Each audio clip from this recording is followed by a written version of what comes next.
இனிய காலை வணக்கம் அன்புக்குரிய மாணவர்களே. இது உங்கள் professor R Surendran from government college of technology. இன்றைக்கி என்ன பார்க்க போகிறோம் அப்படின்னா, புத்தக வாசிப்பு அப்படின்றத பற்றி பார்க்க போகிறோம். புத்தக வாசிப்பு என்ன பண்ணணும் அப்படின்னு பார்த்தீங்கன்னா, புத்தியை கூர்மைப்படுத்தும் அப்படின்னு சொல்கிறாங்க. எப்படி பார்த்தீங்கன்னா, புத்தக வாசிப்பு புத்தியை எப்படி கூர்மைப்படுத்துது அப்படின்னு பார்த்தீங்கன்னா, புத்தகம் வாசிக்கும்போது ஒரு கதை புக்கு வாசிக்கிறோம் வச்சுங்களேன். கதையை வாசிக்கும்போது கதையில் உள்ள ஒவ்வொரு கேரக்டராக நம்ம மாறிக்கிட்டே வருவோம்.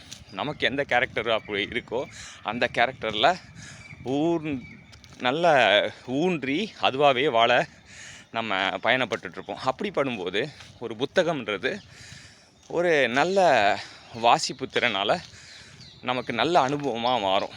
ஸோ புத்தகம் வாசித்தல் நல்ல அனுபவமாக மாறும் அப்படின்னு தெரிஞ்சுக்கலாம். புத்தக வாசிப்பு நல்ல அனுபவமாக மாறுது அப்படின்ற எந்த மாதிரி நூல்கள்லாம் படிக்கலாம் அப்படின்னு பார்த்தீங்கன்னா, கதை நூல்களை படிக்கலாம். ரெண்டாவது பார்த்திங்கன்னா, கதை நூல்களுக்கு அப்புறம் நம்ம என்ன தெரிஞ்சுக்கணும் அப்படின்னா, இந்த சுற்றுலா நூல்கள் படிக்கலாம். எப்படி சுற்றுலா போகிறாங்க, அந்த இடங்கள் எப்படி இருந்தது, ஒரு நூல்களை படிக்கும்போது அந்த இடத்துக்கே நம்ம போன ஒரு உணர்வு நமக்கு ஏற்படும். ஸோ அந்த உணர்வு நம்மளை புதுப்பிக்க ஆரம்பிக்கும். ஸோ அந்த மாதிரி புதுப்பிக்கும் போது நம்ம வாழ்க்கையில் ஒரு சிறந்த நிலையை அடையிறதுக்கு வாசிப்பு பழக்கம் நம்மளை ஏற்படுத்தும் அப்படின்னு தெரிஞ்சுக்கலாம். வாசிக்கிறதுனால மனசு உற்சாகமாக இருக்கும். வாசிக்கிறதுனால நம்ம ஒவ்வொரு நாளும் சுவாரஸ்யமாக இருக்கும். வாசிப்பு பழக்கத்தை நம்ம வாழ்க்கையில் கடைப்பிடிப்போம்.